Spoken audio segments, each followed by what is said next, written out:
Hello, thank you very much for the invitation.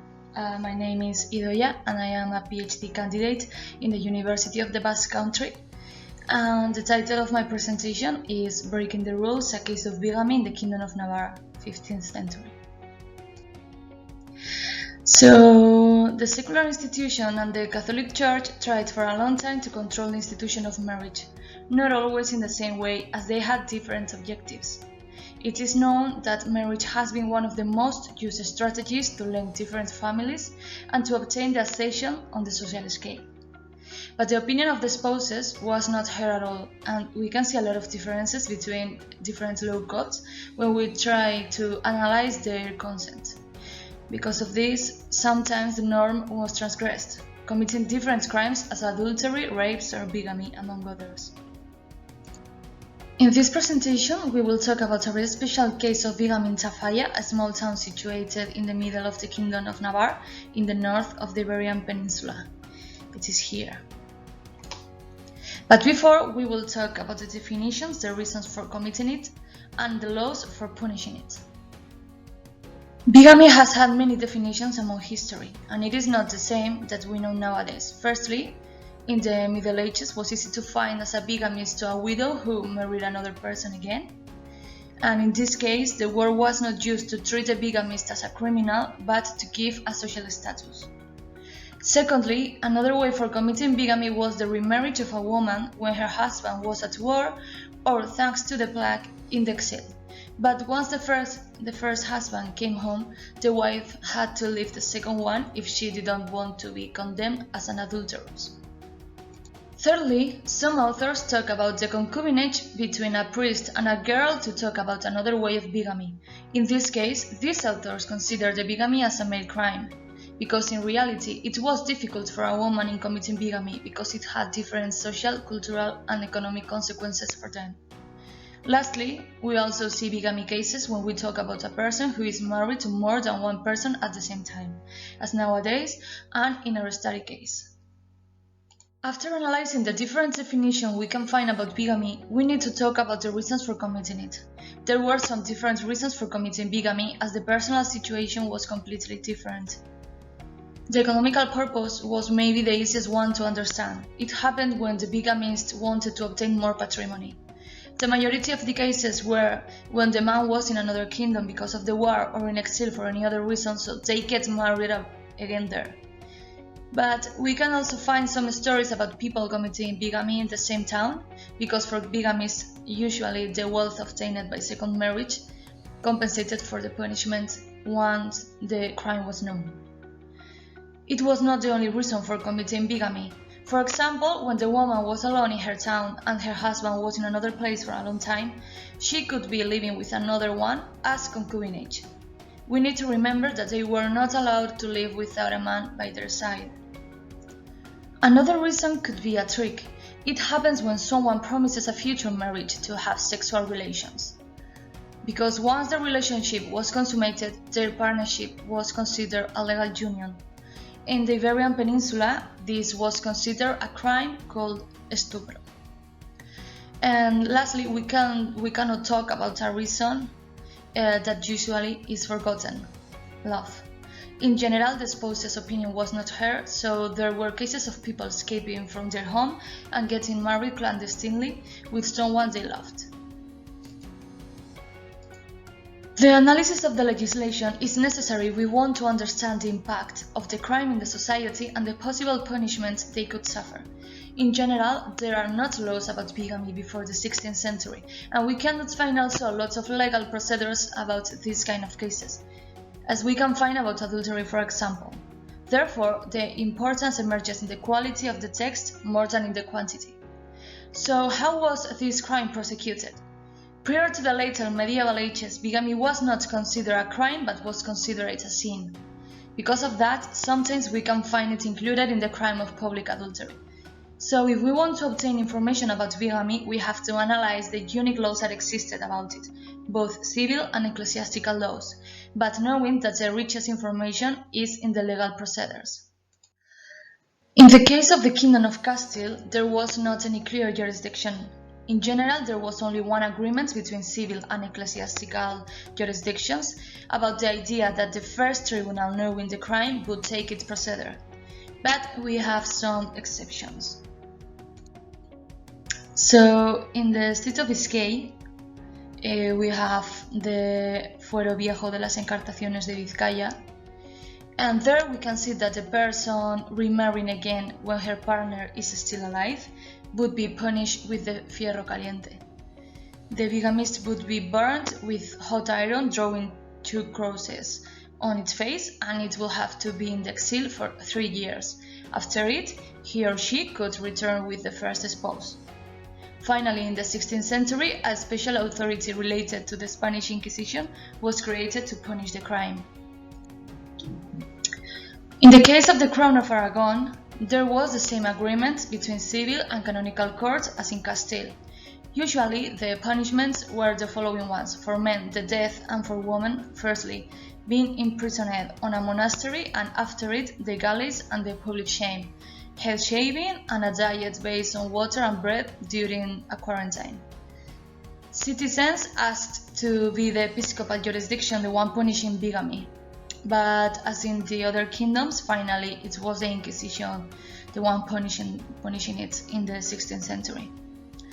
And with the Inquisition, the punishments were confiscation of the half of the bigamist's belongings without kids, and the spanks and galley for men and exile for women.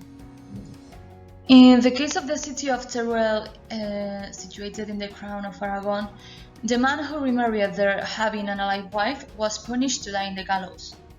On the other hand, the woman remarrying in Teruel would be killed in the fire, but if the marriage was not done formally, the punishment was smaller, as it was to receive spanks in the square of the town, and to be exiled after it.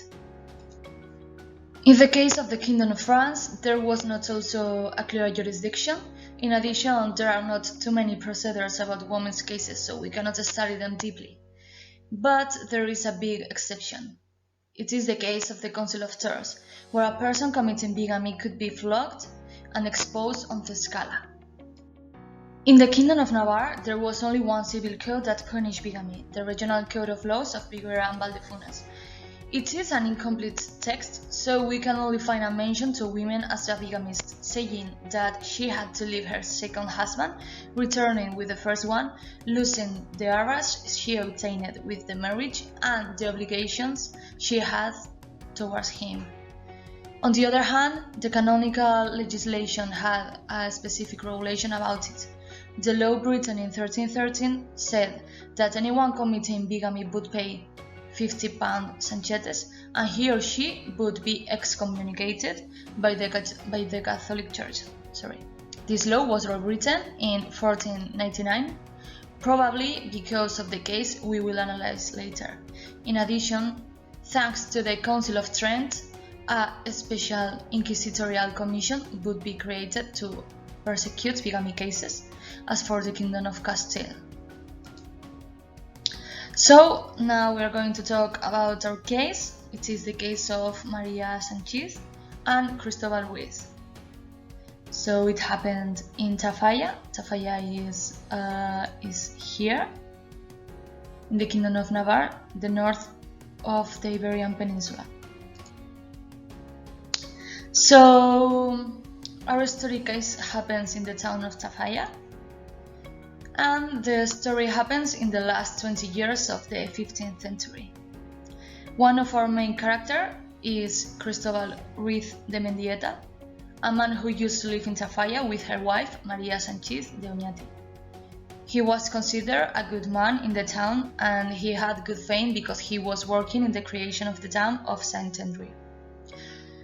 But the 20th of May of 1492, Joan de Oñarbe, who was from the Kingdom of Castile, went to the city council and accused Christobal by bigamy, saying that he had 2 wives, one of them in a town called Sevilla, situated in Cantabria, and the other one in Tafalla.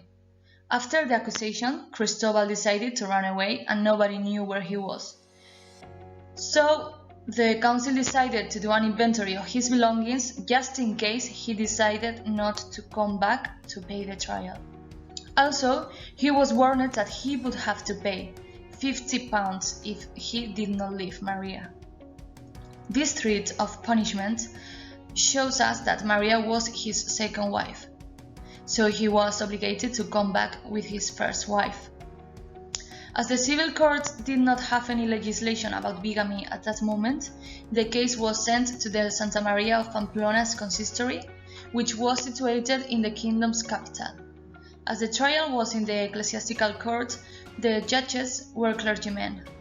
During the court, Christobal admitted having 3 wives and promising his faith to all of them, so all the marriages were legal.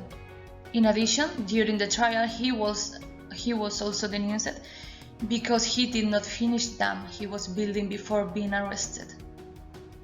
In the meantime, his wife Maria lived a big repression. Maria was called to go to the city council and they told her that Christobal had another wife. Therefore, she had to leave him because they were living in public sin. Following the canonical legislation, if she accepted him at home until the truth was seen, not in the day and the night, she would have to pay £50 carlins as a punishment. She understood the situation, so she said that she agreed on not taking him at home. But just in case, the town council ordered to investigate Maria to know if she had been under the same roof. As we can see, she had been persecuted also by some good men. But Maria, as a normal wife, wanted to know if it was true, so she accepted him at home to ask for the truth, and they spent all day and all night together. As she took him home, on the one hand, she was punished to pay £50 carlins in the first 15 days after doing it, and on the other hand, the council pawned also Maria's belongings. The money obtained with her belongings sale would be used to pay the cost of Christobal's trial and the court agents, and also to pay 100 florins for the fee of not finishing the dam. We know nothing about the trial, but as they had not left each other, the council decided that they had been living in public adultery, so they were both punished with exile. And what is the public adultery? The public adultery was the crime that was committed out of the marital house, and its transcendence was out of the familiar limit. So the punishment had to be in public and out of the private revenge. Conversely, when the adultery was committed on private, and the husband was the only one knowing it, he had the jus occidendi against the peccants, so he can punish them as he wanted.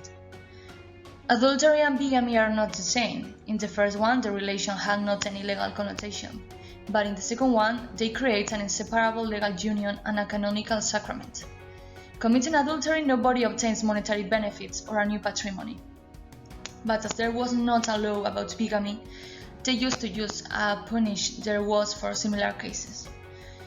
The difficulty for confronting this situation created the necessity to establish a new law for their town to punish this kind of cases as a crime, and not only as a sin, so the repercussion could be taken by the council of the town. However, the General Code of Navarre had not added any law about bigamy in the next years. So here we have the law that they created to punish bigamy, and we can see that they talk about similar peccants to adulterous, about the £15 carlins as a punishment, and also that if they did not stop committing bigamy, they would be exiled. It is known that this kind of laws was created by the council to control the behavior of the society and to try to avoid troubles that could complicate the convivence. So in the case of Tafalla, concubinage or similar sinner would be punished to pay £15 of carlins and to stop committing the crime immediately. If they did not stop, they would be exiled. Obviously, the creation of the law did not avoid people committing it. Because of that, we can see a lot of bigamy cases condemned by the Inquisition in the 16th century in the Kingdom of Navarre. As we have seen in this story, as bigamy was not a crime but a sin, the Catholic Church excommunicated Christobal. but the civil courts could not punish him for this crime. The aim of punishing bigamy was to defend the familiar union that was important for medieval people, so this case could not be unpunished. So finally, the court decided to accuse both Maria and Christobal of another crime trying to defend the social tranquility. This crime would be the one called public adultery. Although some historians have analyzed the matrimonial relations in the Kingdom of Navarre, they have ignored the importance of this case for gender history. The repression that Maria lived in 1 year because of the crime committed by her husband, just because being his wife, was so harsh. She was isolated, repudiated, and expelled from her community just because she maintained by her husband's side during the process. Besides, she lost all her belongings and her property, so she was obligated to start a new life in another place without any money. As the medieval woman had to be under the responsibility of a man, she could not do anything for her liberty and not to be punished in this case. If Maria decided to leave Christobal, she would be alone, and she would have to go with her family to be under the protection of another man. But we do not know anything about her family, whether she had it or not. In addition, she would have to divorce her husband if she wanted to clean her reputation, and the social consequences for the divorce were too big. So all of her options had some negative consequences. After analyzing the definitions, the reasons for committing it, and the legislation about it, we can see that bigamy was an important act, although it was not punished by the civil court. But we know its relevance for the medieval society because it was one of the reasons to obtain the divorce, for example.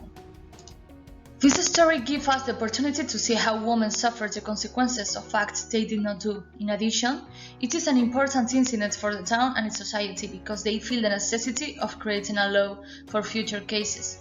Tafalla's council is not the only group that sees this necessity. In the 16th century, firstly, Pamplona's bishopric obligated every couple marrying in a church out of its community to prove that they were not married before. Secondly, thanks to the Council of Trent, there will be a group related to the Inquisition, which will punish all the bigamists. Because of that, nowadays, we can find a lot of studies about bigamy in the modern age. And this is the end. Thank you very much for the invitation, and see you soon. Bye.